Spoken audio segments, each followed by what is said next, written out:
Hi everyone, welcome to another episode of Kopi with Craig. And today we are on location and we are in the Joo Chiat area. And of course today we're in a very unique place where it houses a lot of Peranakan culture. And to talk to us a bit more about the Peranakan culture and the Ruma Kimchu, okay, we have with me Edmond Wong. Hi Edmond, welcome to the show. Hi Craig, thanks for having me. No problem, my pleasure. So, Edmund, this is a very unique place. It almost looks like a museum, you know. Right. It almost looks like a museum. And you've got so much of stuff inside here. It's a bit mind-boggling when you try to take it in, you know, Right. to understand. I mean, myself, I'm Peranakan. Meaning my mother and my father's side are both Peranakan. But I must admit, I don't really know too much about my own Peranakan culture, even though my mom used to wear the kebaya with a krongsang in front, you know, even the beaded shoes and things like this. And then my sisters, they also they try to follow a bit. But for practical reasons, it's not something you would wear every day. Exactly. Yeah, right. Yeah. So tell us a bit about the history of Kimchu. You know, your grandmother who started this business. Well, my grandma started this endeavor not as a business. It was really a means for her to survive through the World War period. It was really just for survival. She started with her maternal grandma selling rice dumplings under a banyan tree at the cross junction of Joo Chiat Place and Everett Road. Sounds almost like Buddha. Under a sacred tree, right? But the tree no longer there already. Oh, okay. Yeah. So, but the journey started really from there. So when Singapore gained independence, and she sought after the means to survive, right? The only skill set she had back then were the culinary skills passed on to her from her maternal grandma. So she started selling things like chap chai peng, kueh kuehs, and nonya rice dumplings. Over a collected period of time, you know, the neighbors knew of the things that she can offer or she could offer, and they advised her, hey, look, you know, Neo, they call her Neo, right? And then Kimchu, why not you try only focusing on doing one product well? We will come and support you, you know. And so she chose to do nonya rice dumplings, and ever since then we've been producing them. And so when Singapore first gained independence, right, there was this first batch of political leaders. My grandma shared this message with us even before she left. You know, because we were being offered help. We, in whatever generation we can remember this story, we must also continue to offer help. What kind of help were being offered to us? The neighbors came and supported her. When Singapore gained independence, the first batch of political leader, this guy called Dr. Fong Kim Heng, aided my grandma to get a bank loan, a proper bank loan, to service 60 Joo Chiat Place where we still continue to reside. You know, because back in those days, you cannot get a bank loan. The way for you to get loan would be from loan sharks. Terrible, yeah. So, I mean, in efforts to ensure that Singapore continues to thrive, right, I think in good fortune, she was given this opportunity to get a proper bank loan to service a shop house at 60 Joo Chiat Place. Okay. And that's how it started. It's not this house. No. Okay. This space where we're at here came in much later. Okay. Wow. So I mean, your grandma is like, she started this business, and then you are what generation are you now in this business? So in terms of business, we are third generation. Oh, you're the third generation, right? Okay. So from my grandma to my parents and then to us. Yeah. So you are involved in the running of this business now, right? I mean, is it you alone or with your... No. So together with my siblings, my brothers and I, my sisters at occasion, my one sister on occasion. Now we all came back during different points of crisis. I've forgotten which came first, but there was the swine flu and then the bird flu. All the disruptive events. Correct. So all these major disruptive events happen to cause a lot of nuisance for a lot of people, businesses. Tell me about it. Yeah. So my parents were hit during this period of time, and one of my brothers and either one of them came back during one of those period of times. I came back during the manpower crunch. Manpower crunch. There was a period of time in 2009 when Singapore was hit, not so much hit, but we made a conscious decision that we cannot continue to rely on foreign labor help as moving forward, you know. So what happened was that a lot of our manual hard labor workers, they have to be turned back home. Oh, okay. So when I came back in 2009, You joined the business in that's right. 2009. My Okay. family was like, oh no, you have to come back, really. They're facing difficulties, if not the business, we have to follow. Right. It's very hard. Because back then we had restaurants, we had this and that, right? So we decided to just focus on what we do best. We decided to close our restaurant, close some of the stores we had in various places and just focus on what we do best. Which is Our Nonya Chang, Kueh Chang and all these things like baked cookies. all right. Yeah. And then with the effort to continue to find ways to produce the things that we produce, during 2009, I told my family, look, we cannot continue on doing the things that we do without sufficient help. Why not let's consider employing PWDs at the workplace, people with disabilities. Oh, okay. Yeah, so then what happened was that it took me a long journey, about 7 to 8 years period of time, to convince my family that this journey is worth embarking on. And how this journey started was, when I was much younger, I remembered a story during my younger years studying this subject about 好公民, 好公民. social studies. Okay. In this story in 好公民, there was this guy, there were two uncles or siblings, I presume they're siblings. One of them was crippled, but he has sight. The other was blind, but he has legs. All right? They have always not been in good terms with each other. But one day, I do not know what happened in the story, their home got caught fire. And somehow or other, they had to work with each other to navigate themselves out from this crisis. Oh, wow. And they did. So the person with legs, right? And then with the person with sight, they helped each other work to together, navigate out from this crisis. Oh, okay. So this story came back to me, and I told myself, why not let's put the different parts of the body together to form a functioning body. And I went through a lot of different efforts to find, the people who have hearing impaired, who have sight issues. Didn't work out very well for us. Eventually, over the many years, we've tried and error. We found maybe perhaps one of the best community that we can serve. People within the autistic spectrum, maybe, because what happens is that the nature of work is very repetitive. You keep doing the same thing over and over again. There's no need for you to change. Right. And then we realized, because of the training that we offer and the hiring process that we do, we can work very well with them. Oh, those people with the special needs. Special needs. So we train and hire them. It's a very good marry. Oh, wonderful. That is... And I will say that my parents want more of them. My family, they said, let's hire more of them. Oh, and that might be our nearest projection. We'll see how can we do this better. Oh, I think that's a wonderful collaboration, Right. Because as you said, maybe due to the repetitive nature of these things, other people will find, boring after a while. But for them, it's a challenge which they learn, and then they don't find it repetitive, and they enjoy, and they enjoy doing what they're doing. Exactly, and they're so perfect at what they do, Right. And I think once they are fixated at doing certain things the way they ought to do, they hardly change. Yeah. It's like laser focus almost in a way, right? For the way they do. So, but I'm curious, how many of these people are in your employment? So right now, over here at our boutique, there's 4 of them. 4 of them. Do you have a central kitchen as well? Oh, yes. We have a central kitchen we have 2 central kitchens, in fact, in Bedok. Okay. But we usually do not have them operating there because a lot of big machines there. We don't want them to hurt themselves during the process, so we get them. Safety is also paramount. Correct. So we mainly hire them at our 60 Jujat Place outlet, where it's also a production space to do food preparation. Right.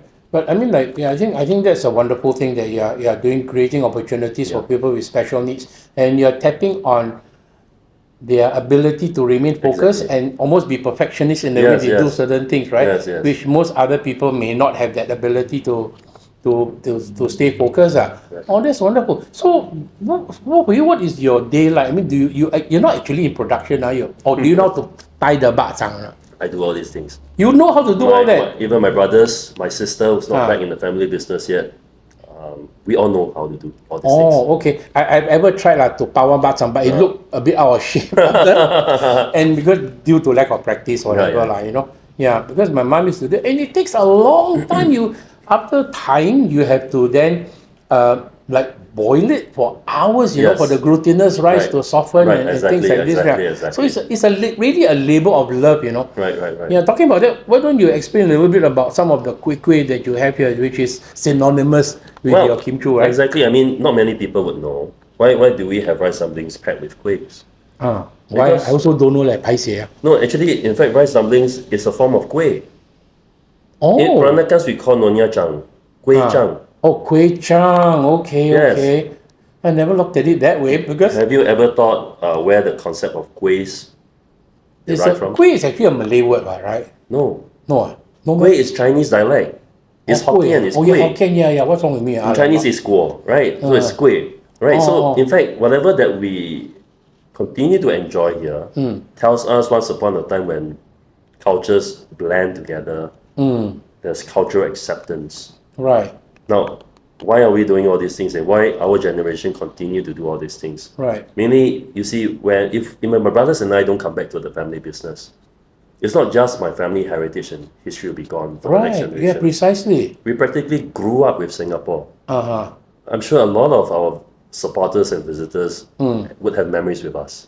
I'm sure about that. Yeah. So we don't want that to just disappear. Oh, it'll be a tragedy if that were to happen, right? I mean, it's part of our culture and our long history and things like this. Right. And it's something that we should be so proud of. Well, beyond that, we hope we can position ourselves like being a custodian of the heritage, maintaining it, promoting it, being the messenger to promote it the way it ought to be promoted. For instance, appreciating kuehs. How can you best appreciate it if you do not understand the nature and the history of them? Yeah, tell you for most Singaporeans, right, they just enjoy eating. They don't really care too much about. But it's good that you are preserving this heritage and culture. This culture that we continue to maintain in Southeast Asia is a fantastic example on how cultures can come together. Let me give you an illustration. Sure. Different parts of the world, maybe they promote this concept of tolerance. Oh, okay. But do you know that if you can tolerate something means that you're actually intolerant? Yeah. Because you're trying to tolerate something. Yeah. How long can you tolerate exactly. something? How long can you tolerate? Right. But the Peranakan culture is not that. The Peranakan culture is about acceptance. Oh, well, brother. Solid, right? So I told you. So if you understand and embrace this culture truly for what it is, it tells us that yes, although we are different, we know that inherently we have different cultures. Right. We decided to come together, put our differences aside, and found common grounds. And the common grounds are the things that, for example, the things that we eat.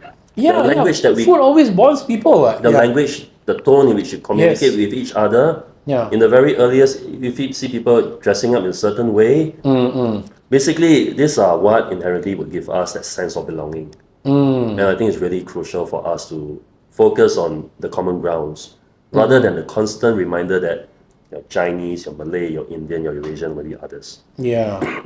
So we are all belonging to the human race, right? Particularly, I think we should be proud to say that we are in Singapore because we are not predominantly a Chinese race, Malay race. Right. Not any specific race. Yeah. We don't define that, right? Right. But we are multicultural. But what defines a multicultural society different from different parts of multicultural communities would be that we have a deep embracing Asian root. Our roots have always been here. Right. And that's part of Asian culture. Right. Yeah, that's wonderful. See, just now you mentioned something about the kueh tart, right? That was like cuts across all cultures. Maybe you can share that with our viewers. Yes. Maybe I'll illustrate something else which is easier to understand. We have major festivities in Singapore like Chinese New Year, Hari Raya, Deepavali, Easter. What do we share in common during these major festivities? I don't know. If we dive down to food, right? Let me just illustrate what we have here. You ask your Indian friends, do they eat pineapple tarts? I'm sure they do. They do, right? Yeah. When do they eat it, right? And then you ask your Malay Muslim friends, do they eat pineapple tarts? After puasa, right? After the buka puasa or even on Hari Raya itself. Exactly. Chinese friends, definitely we eat. Yeah, Eurasian communities, they also eat. Yeah. Why do we eat pineapple tarts during major festivities in Singapore? What? I mean, it cuts across.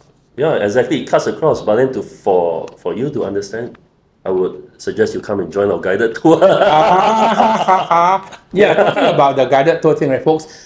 This place here, Ruma Kimchu, is Singapore Visitor Center at Kim Choo Kueh Chang. Okay, so this is the place here. They do conducted tours. They even have a kitchen where they do demonstration. They teach you how to tie the Nyonya Chang. And do you teach people how to make the kueh? We have this session called Kueh Appreciation Session, where we get our participants involved in making onde onde. This is onde onde, right? The one with the coconut, right? Yeah. And then coming up to appreciate how you consume the kuehs, How are you supposed to consume the kueh? One example. How do you eat this kueh? What do you call it? This I know is the 9-layered cake kao chang kueh. Or kueh lapis also, kueh lapis, yeah. How do we eat it? Normally people will some of them may try to peel off one layer at a time, but most people just wolf it down. Do you know the significance why the peeling process is important? No, I must admit I don't know. I say. I'm a bad Peranakan. No, sorry. Yeah. There are stories to share, and my grandma, before she passed on, continues to share all these stories with us. Oh. My grandma is not an educated person, but she continues to have this wisdom with her to share her knowledge of life through things like this. Right. For instance, kueh lapis. You see different colors in the kueh lapis. Now, different colors represent different phases in our lives. Oh. So the brighter colors could represent happy moments, successes in life. The dull colors may represent failures and sad moments in life. For us to see and experience a rainbow, you cannot have one bright color throughout your life. Yes. You have to piece the good and bad memories together, and the rainbow is not for you to appreciate, but for someone else to follow. Oh. And that's why we peel it layer by layer. My grandma said, enjoy life as it should be. And then eventually, even if you're met with difficulties in life, continue to peel through that layer, you'll see a bright color. Brighter color. And then that is how life should be. Wow, I never looked at it that way, bro. Exactly. It's like that kind of thing, like very profound moment, Oh, Yeah. wow. So it's meaningful. Our generation, our history and heritage, a lot of which are stories being passed down. It wasn't literally a recorded history. Correct, yeah. Until maybe much later oral stage. tradition, The oral tradition is really yeah. important, and I'm quite blessed that my grandma did that for my family. Right, and we remember the stories, and so we are continuing to pass this down to the next generations. Oh, okay. Wow. Not just my after generation, but beyond. Other families visiting us, tourists visiting us. We'll be very proud to share all this with them, for them to experience how culture is in Singapore. Correct, because looking around, I see a lovely pair of beaded shoes, right? Right. So, this was like one of the beautiful things about it's a lot of handwork, handiwork. And is this behind you is like... It's a wedding gown. Wedding gown? Yes. And this wedding gown is, a lot of times people say, Peranakan wedding, this and that, but in fact, whatever that we are maintaining here in Singapore, me being a Chinese, my Mandarin may not be as good. Okay, welcome to the club. But whatever that we are practicing outside from China, for example, we are Chinese, we maintain very traditional Chinese customs and traditions. But why was Malay became a big part of the Peranakan culture? Speaking Malay, Patois, that. Yes, it's always been about being part of their community. This can be very sensitive, but whenever someone comes down to this part of the world, you don't force a community to speak your language. Right. But in a gracious way and being friendly, you try to speak their language to and assimilate. Yeah. And that's a process of what we call being a melting pot. Yeah. Really is truly about campur one. Yeah. Campur one, really, because... Betul, yeah. Check out betul. No, really, because, I give you one instance. Maybe you might know of this. What's Ghostan? Ghostan is in reverse. I don't know, but is it Hindi, Chinese, Malay, or Indian, or what? I don't know, man. It's part of our local colloquial. Those who understand. Right. If you don't understand, very difficult to explain, no? So it happens to be in the process of cultures coming together. where we all try to compromise, where Malay is the main common language. We try and learn the local language, right? Right. When the common language changed focus, then we also try to compromise also. Not compromise, but to see how can we adjust ourselves. Right? Gostan is actually not Malay, Hindi or Chinese. It's actually an English phrase called to go astern. Go astern. Why? I give you an example. It's almost like a ship, no? It's for ships. This phrase can only use for ships and boats, right? But then what happened was that, this rickshaw uncle, maybe one fine day, ferrying some guy behind or lady behind rickshaw. And then, maybe an angmo behind say, I know English.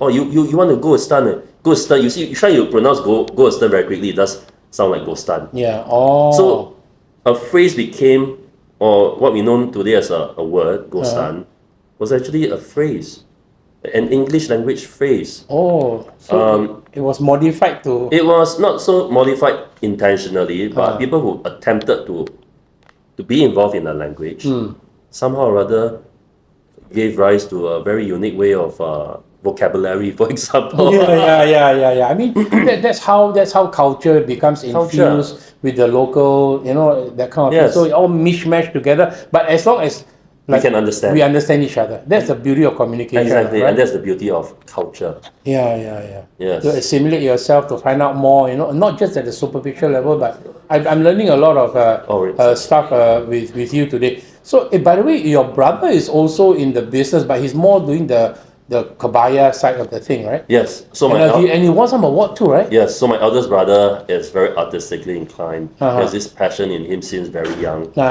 To do Chinese calligraphy, Chinese painting. Oh, okay. And for many years, he has this passion for art. Right. But do you know that he's accounting trained?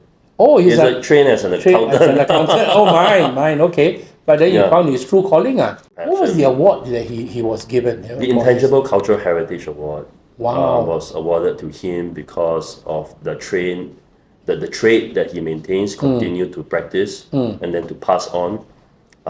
That is his strength, and I believe he continues to develop this area of interest. And he's being recognized for that effort. Oh, so it's all part of your Kimchu heritage, if you want to call it that, because it's also like clothing and all this is all part of the Peranakan culture, definitely. which you all want to maintain and make sure it doesn't fade into history or oblivion. There'll be really a tragedy. I think that will not happen with you guys. You'll be surprised because my brothers and I, we all train in different fields of expertise. What about you? What is your background? Well, I was a programmer. I was a trained programmer. I used to serve with a ministry. Oh, okay. Before I my family was saying, no please come back and help. That was in 2009, right? Around 2009.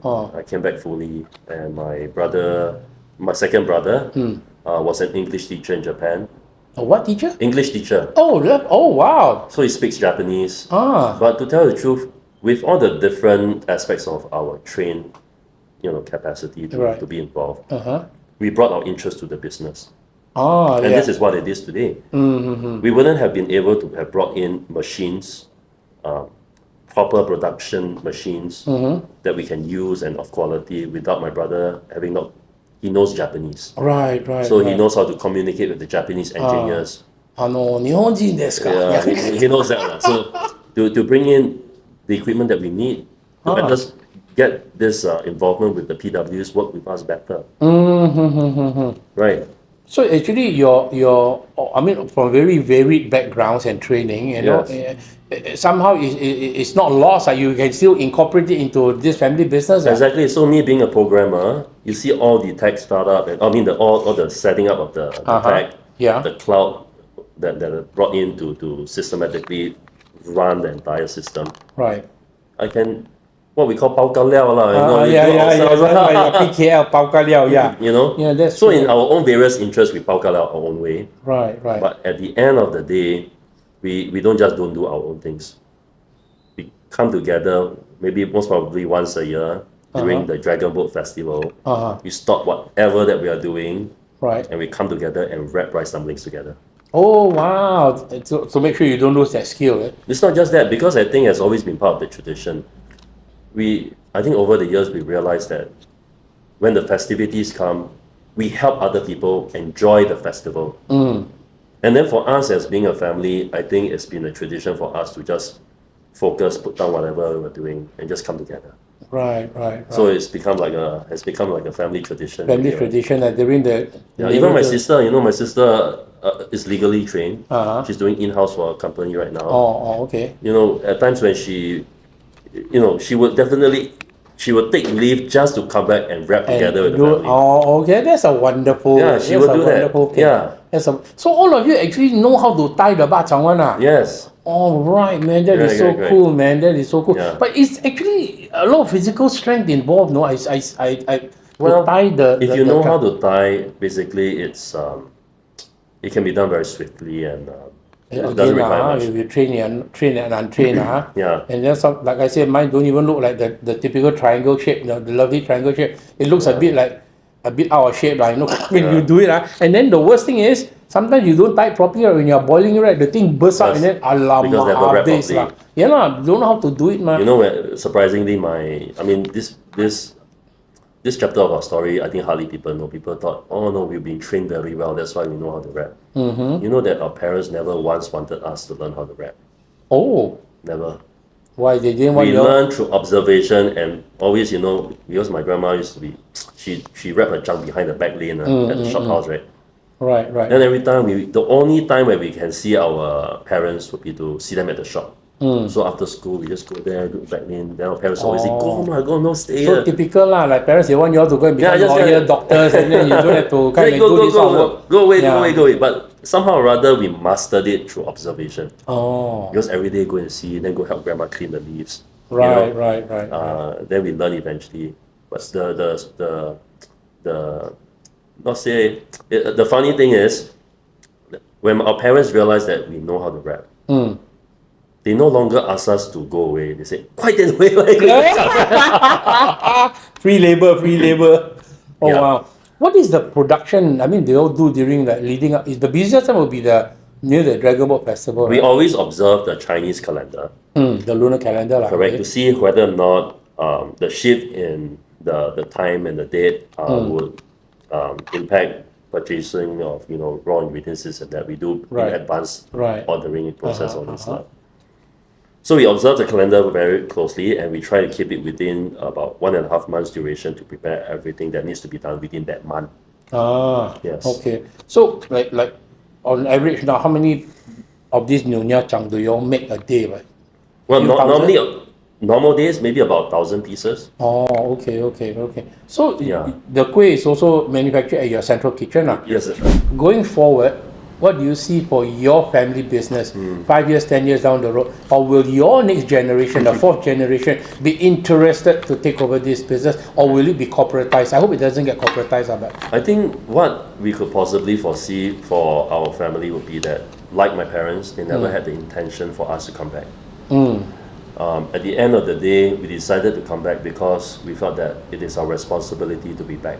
You see, my parents really worked really hard.